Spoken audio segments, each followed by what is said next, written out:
I used to think silence was safer. Growing up, I learned quickly that talking about pain only made people uncomfortable. My mother, though loving in her own way, treated emotions like stains on a shirt.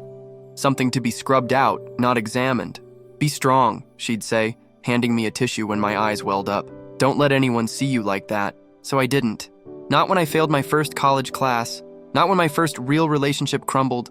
Not even when I buried my father after a short, brutal fight with cancer. My name is Lucas, and I've always been the quiet one, the observer, the dependable friend who listens but rarely speaks about himself. If you asked, I'd smile and say I was fine. Always fine. But I wasn't. By the time I turned 29, my world had narrowed to a few safe routines. Work, groceries, the gym, though I mostly just walked on the treadmill to keep myself moving. Nights were the hardest. The silence felt heavier then, pressing against my chest like an invisible weight. I had no one I felt I could talk to. Not really. My friends were busy with marriages, kids, promotions, lives that seemed to be accelerating while mine stood still. Every time I opened Instagram, I saw filtered happiness. Smiles, travels, love. Meanwhile, I was folding laundry alone in a one-bedroom apartment with no one to tell how much I felt like I was quietly unraveling. Until the night I broke. It was a Tuesday. Gray, uneventful. I'd forgotten to eat lunch, skipped dinner, and scrolled through my phone in the dark. A memory photo popped up. Me and my dad at the lake years ago. He had his arm around me, grinning in that goofy way he always did when he was proud. I stared at that photo for a long time. Then I cried harder than I had in years. And then, for some reason I still don't fully understand, I opened the Notes app on my phone. I started writing. Not a poem, not a diary, just thoughts. Raw, honest, unfiltered. The kind of things I had never said out loud to anyone. I'm tired of pretending I'm okay. Some days I don't feel anything, some days I feel too much. I miss my dad, I feel invisible. I'm scared I'll always feel this alone. The words poured out of me. I didn't think. I didn't edit. I didn't care. When I finished, I stared at the wall, heart pounding. And then, I did something even more reckless. I opened my Instagram, copied the text, and hit share. For a second, I froze. What had I just done? But something inside me whispered, let it be seen. That night, I didn't sleep well. I kept checking my phone, dreading the reactions. Or worse, the lack of them. In the morning, I had 27 messages. Some were just hearts. Some were quiet thank yous. A few said, I had no idea you were going through this. But the one that stayed with me simply said, you just put into words what I've been feeling but couldn't say. Thank you for speaking the silence. That was the beginning of what I didn't yet know. I didn't expect the post to do much. I certainly didn't expect it to stay up. I thought I'd delete it within a few hours out of embarrassment. But the opposite happened. I found myself returning to it, rereading it like a letter I didn't realize I needed to send to myself. And then, the messages kept coming. Over the next few days, more people reached out. Some were friends I hadn't spoken to in years. Others were acquaintances I barely knew beyond a quick hey at the gym or in passing at work. Their words shared a common thread. I felt this too. Thank you for saying it out loud. I thought I was the only one. It was like lighting a match in a dark room, only to discover I wasn't alone. There were others sitting quietly beside me, also in the dark, also afraid to speak. One message stood out. It came from an unfamiliar name, Jenna M. Her profile picture showed a woman about my age, maybe a little younger, with tired eyes and a half smile. Her message was simple. Can I ask you something? How did you find the courage to share that? I hesitated before responding. Me? Courageous? That felt laughable. I wrote back, honestly, I didn't think anyone would read it. I just couldn't hold it in anymore. She replied almost immediately. I've been writing things like that in my notebook for years, but I've never shown anyone. I'm afraid it would make me look weak. Something about her honesty struck a chord. I knew that fear intimately. I typed, I used to think that too, but maybe showing what we feel is actually a form of strength. We ended up talking for over an hour that night. Jenna told me she worked nights at a bookstore cafe and lived with her younger brother, who struggled with depression. She said reading my post made her cry, not because of what I wrote, but because it reminded her she wasn't the only one fighting to stay afloat while trying to hold others up too. Our conversation left me both drained and lighter, like something inside had shifted. That night I opened my Notes app again. This time I wrote about grief, how it wasn't linear, how it surprised me when I least expected it, how it sometimes felt like a fog I couldn't shake. I shared that too. And again, people responded, not with pity, not with shallow encouragements, but with stories, real ones, messy, beautiful, painful truths. I began to realize something. Maybe the silence I had carried wasn't just mine. Maybe we were all holding in more than we knew. In the following weeks, my posts became a kind of journal. I didn't post every day, and I didn't share everything. But when I did, I was honest. One post was about the anniversary of my father's death. Another was about the loneliness that hit me in crowded places. One was just a photo of the lake where we used to fish, with the caption, "I miss his laugh today." Each post invited more messages. Sometimes just a heart emoji, sometimes a long paragraph, but always the same theme. Thank you. I needed this. Jenna and I kept in touch.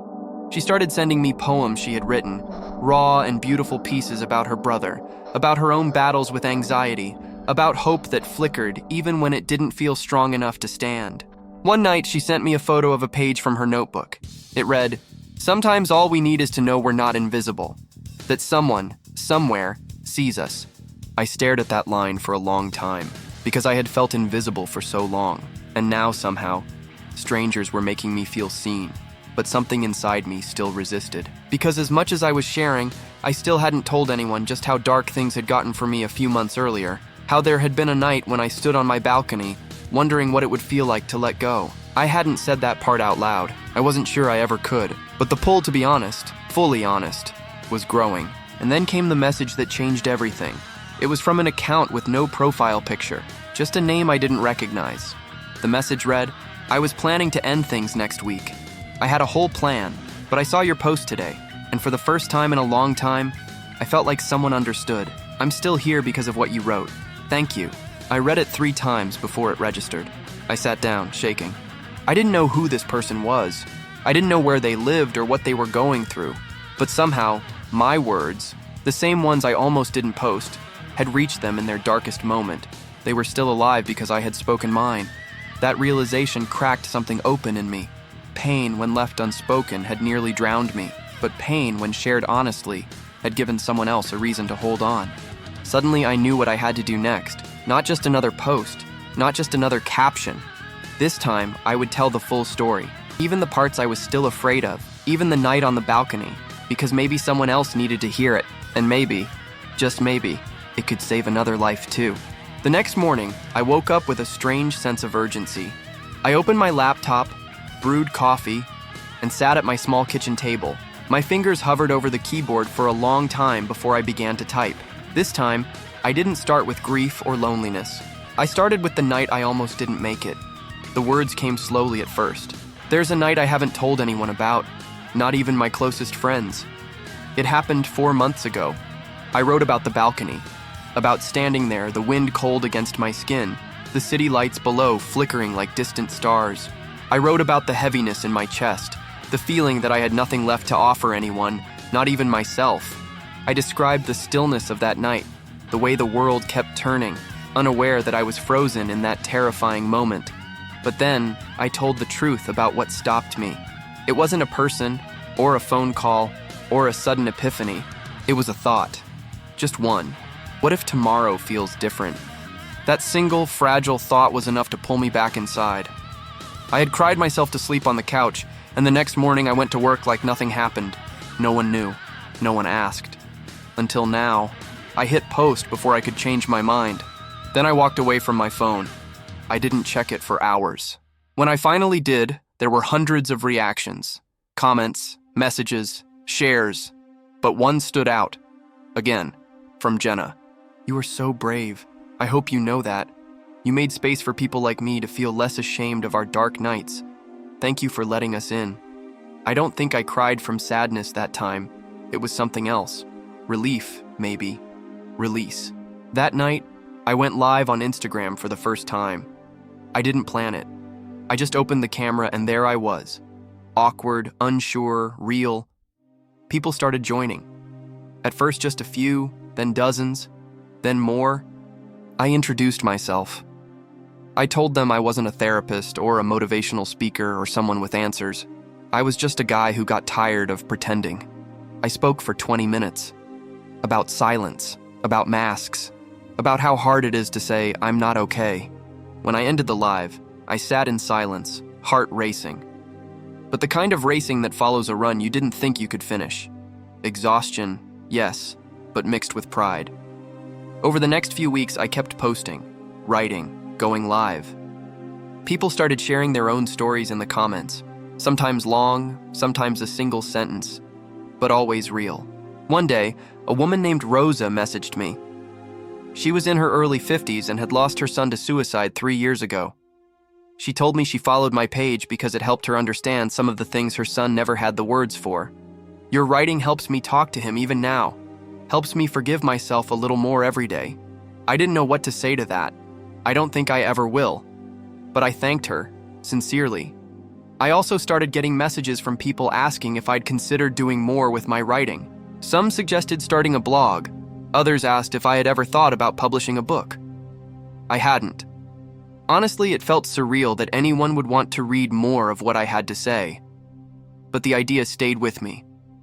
Around the same time, I began to notice something changing in me, where once I walked through the world with my head down, eyes to the ground, I was now looking up more, meeting strangers' eyes, smiling more easily, saying yes to invitations I would have ignored before. Not everything was fixed. I still had bad days, moments when the weight returned. But now I had a way to process it, not by hiding, but by sharing. Jenna and I started talking more frequently, not just through messages, but voice calls, sometimes video chats. One night, she told me she had signed up to take a creative writing course. I figured if you could be brave with your voice, I could try too. That hit me harder than I expected. My words were creating ripples. People weren't just reading, they were responding, changing, opening. It wasn't just me anymore. It was becoming a movement. A quiet one, sure, but real. The comment sections on my posts became spaces of comfort. People began responding to each other, lifting each other up, offering empathy where before there might have been silence. I called it the table, a metaphor I'd once used in a post. Imagine a long table where everyone is welcome to bring their truth. No performance, no pretending, just honesty, shared between people who are tired of being alone in their pain. Soon, people were tagging their own posts with Björkvarn the Table. I created a simple website, a place where people could submit stories anonymously, read others' journeys, share messages of support. It wasn't flashy, but it was real, and it mattered. Still, I knew there was one person I hadn't spoken to yet, someone who had always believed strength meant silence. My mom. We had talked less and less over the years, partly because we were so different, partly because I knew she didn't understand this version of me, open, emotional, vulnerable, but that had to change. So I called her. "Mom," I said, heart thudding in my chest. "I want to tell you something. About me. And about a night I almost didn't make it." There was silence on the other end. Then, "Okay," she said, her voice soft. "I'm listening." That conversation didn't fix everything between us, but it started something. It opened a door that had been shut for years, and that was enough. Because now, I wasn't afraid of the truth anymore. And maybe, just maybe, it was time to tell the whole world. The momentum felt unstoppable, until it wasn't. 3 months after launching the table, I hit a wall. It started quietly. Less engagement on posts, fewer messages. A sense that the community that had felt so alive was plateauing. At first, I told myself it was natural. People moved on, algorithms changed, life got busy. But then, one night I went live, and barely anyone showed up. I kept talking anyway, pretending not to notice the low count in the corner of the screen. But when I ended the stream, I stared at my reflection in the black screen and felt something I hadn't felt in a while. Doubt. What if it had all been a phase? What if the stories I shared had stopped resonating? Worse, what if people had gotten tired of my sadness? I began second-guessing every word I wrote. I'd type a paragraph, then delete it. Start a post, then abandon it. The vulnerability that once felt powerful now felt exposed, raw. Had I overshared? Was I selfish for making my pain public? I scrolled back through older posts, the ones that had gone viral, the ones where people had said I'd help them through their darkest nights. But even those now felt distant, like echoes from a time when I still believed I mattered. Then came the email. A short, blunt message from a woman named Taylor. I used to love your posts, but lately it just feels like you're stuck in your pain and dragging everyone into it. Healing is supposed to move forward. It felt like a punch. I didn't know Taylor. She hadn't commented before. But her words hit hard. Dragging people down? That thought haunted me for days. I stopped posting completely for 2 weeks. The silence was deafening. No inbox messages, no replies, just quiet. And in that silence, old thoughts returned. The ones I thought I'd left on that balcony months ago. You're exhausting. People are just being polite. You're not helping anyone anymore. But this time, something new pushed against the darkness. Not hope, not confidence, but responsibility. I thought of Rosa, of how she'd said my words helped her speak to her son again. I thought of Jenna, writing again, taking a class because I'd shown her it was okay to be seen. I thought of the strangers who had commented things like, I never told anyone this before. If I quit now, what did that say to them? That vulnerability has a shelf life? That we should only speak if we can promise a neat upward arc? I knew I had to do something. So I called my therapist, someone I'd started seeing once a month since the table took off. She listened carefully as I spoke, voice cracking, about the pressure I felt. Ben, she said gently, you opened your wounds publicly. That takes courage. But courage doesn't mean you won't bleed. It means you're willing to stay when it hurts too. I cried then. Ugly, silent, body-shaking sobs. But when I finished, I felt lighter. I logged back onto Instagram that night, opened notes, and began typing again. Hi, I've been quiet. Not because I'm healed, but because I felt like I wasn't allowed to hurt.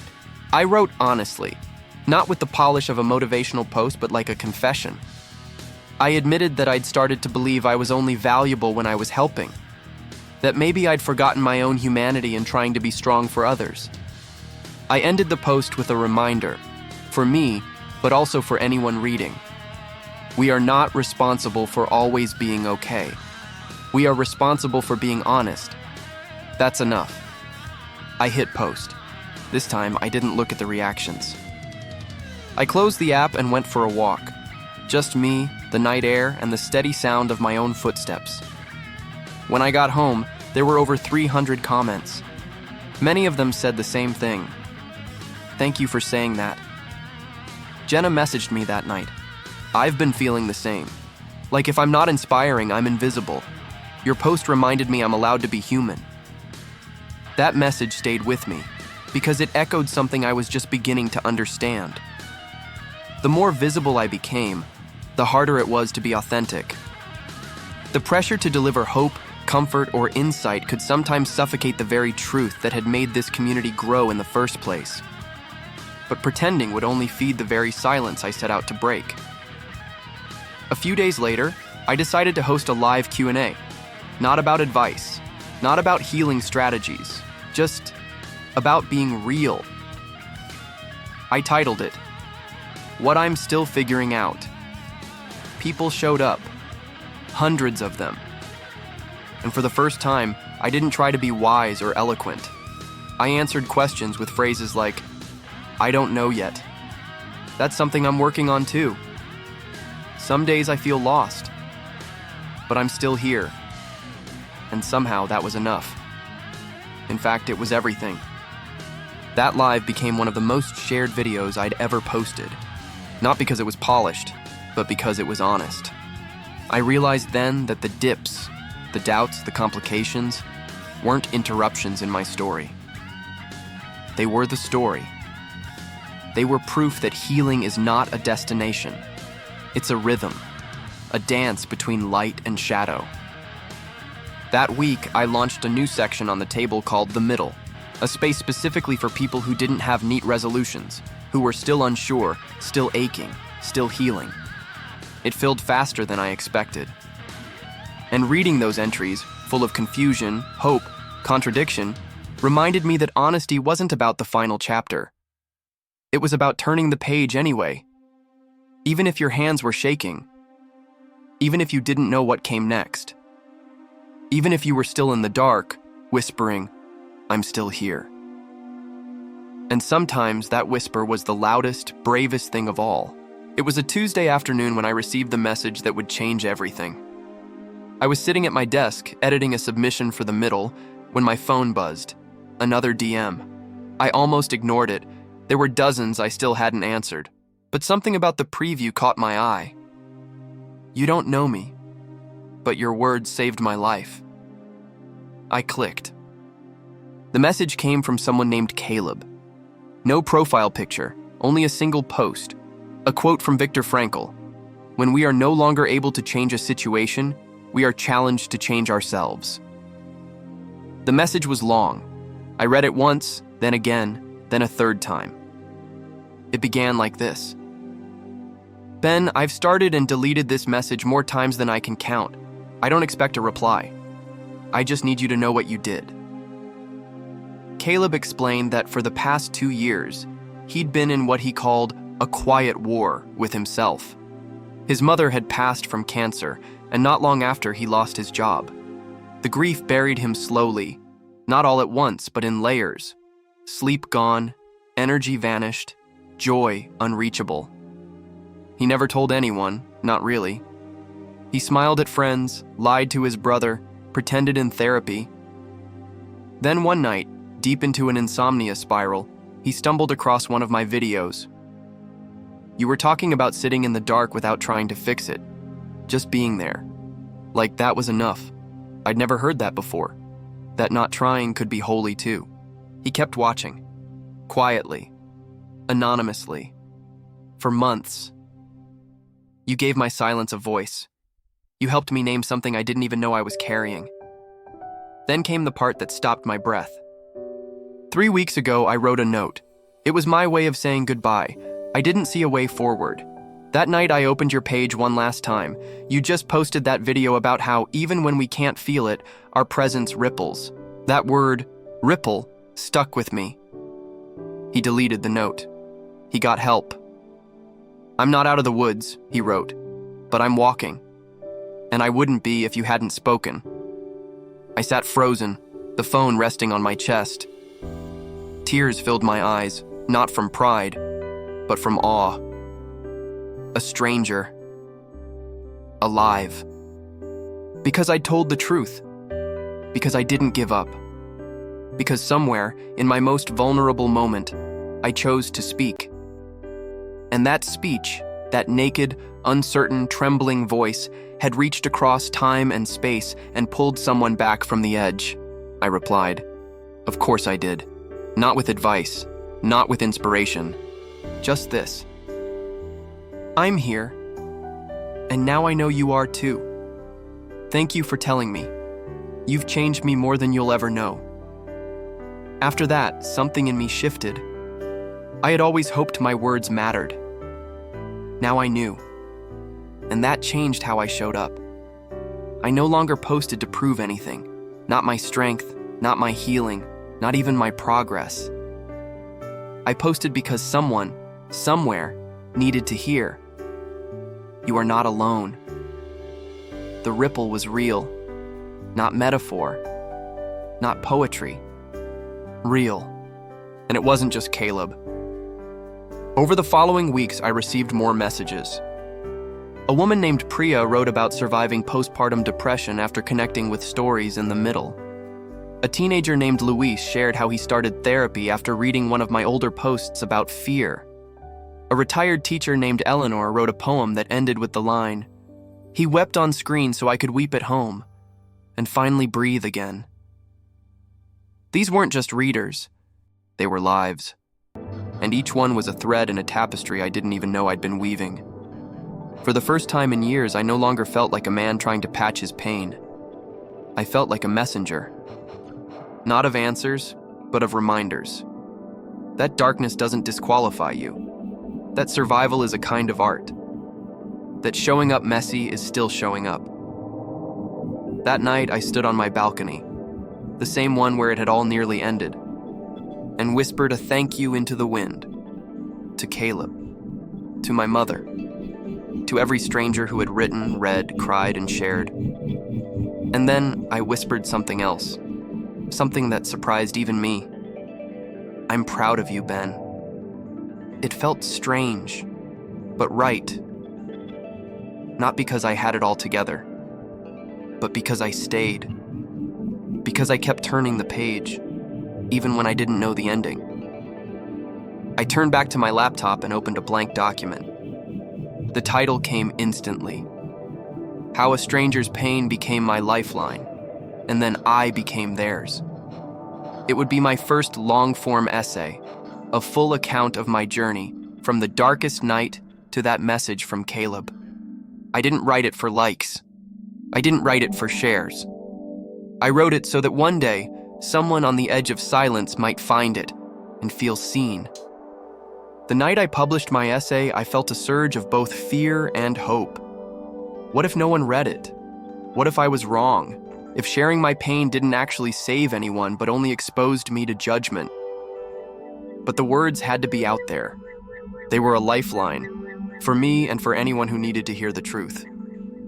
As the views climbed steadily, the comments began to pour in. Messages of thanks, stories of pain and healing, and sometimes simply, me too. The weight I'd carried alone for so long was dissolving into something collective, something alive. One evening, I received a video message. It was from Caleb. He was sitting in his small apartment, eyes bright but tired. His voice shook as he spoke. Ben, I wanted to thank you again. After reading your essay, I finally told my brother about my struggles. I never thought I could say it out loud. But your words gave me courage. It feels like I'm finally stepping out of the shadow. That moment, seeing his face, hearing his voice, was more powerful than anything I'd imagined. The pain I'd posted wasn't just my own anymore. It was a bridge, a beacon. But healing wasn't a straight line. There were nights when I questioned if I was enough, when old wounds throbbed and the vulnerability felt unbearable. There were moments I wanted to retreat, to hide behind silence. One such night, after a difficult therapy session, I sat alone in my living room, overwhelmed by memories and fear. I considered deleting everything, all the posts, the community, the connections. Instead, I picked up my phone and recorded a short video. I spoke honestly, voice trembling. I don't have it all figured out. Some days are harder than others, but I'm here, and so are you. We'll keep walking, together. That video went viral. Not because it was perfect, but because it was real. The response was overwhelming. Hundreds of people shared their own stories of struggle and hope. The community. The table had become was no longer just about my journey. It was theirs too. That night I realized the true meaning of transformation. It wasn't about being fixed or healed. It was about being seen, completely and imperfectly. About sharing pain so others don't have to suffer in silence. About holding space for the messy, beautiful process of healing. About holding space for the messy, beautiful process of healing. It taught me the power of love. To Caleb, who reminded me that connection can save lives. And to every stranger who dared to say, I'm still here. Because in that presence, I found strength I never thought possible. Months had passed since Caleb's message arrived, and with every day, the ripples grew larger. My pain, once a secret burden, had transformed into a shared experience that connected hundreds, maybe thousands, of people I would never meet. This wasn't just my story anymore. It was ours. The community, the table, had become a sanctuary. People posted poems, art, letters, and confessions. They found comfort in the fact that no one was truly alone in their suffering. I moderated less and listened more, learning that healing doesn't have a timetable. It's a winding path marked by courage and setbacks alike. One afternoon, I received an invitation from a mental health organization. They asked me to speak at an event about vulnerability and the power of storytelling. I hesitated. Public speaking was a challenge for me. But I said yes, remembering the journey from silence to voice. Standing before the audience, I shared my story, the pain, the fear, the doubts, and the moments of hope. I spoke not as someone who had conquered hardship, but as someone who was still walking the path, one step at a time. After the speech, a young woman approached me. Her eyes glistened with tears. "Your story gave me permission to ask for help," she said softly. "I've been scared to say how I feel. But hearing you, I'm finally ready." That moment was the culmination of everything. It wasn't about fame or validation. It was about impact, real human impact. Later that night, I sat by my window, looking out at the city lights. I thought about the pain I had once hidden and the strangers whose lives I had touched. I felt an overwhelming sense of gratitude. I pulled out my phone and typed a final post for the table. I posted my pain, and you taught me what it means to be truly seen. Thank you for letting me be part of your story. Keep showing up, keep sharing, keep healing. As I hit send, I realized this was just the beginning. Pain shared becomes less heavy. Stories told become bridges. And in the quiet spaces between words, we find the courage to live, love, and heal.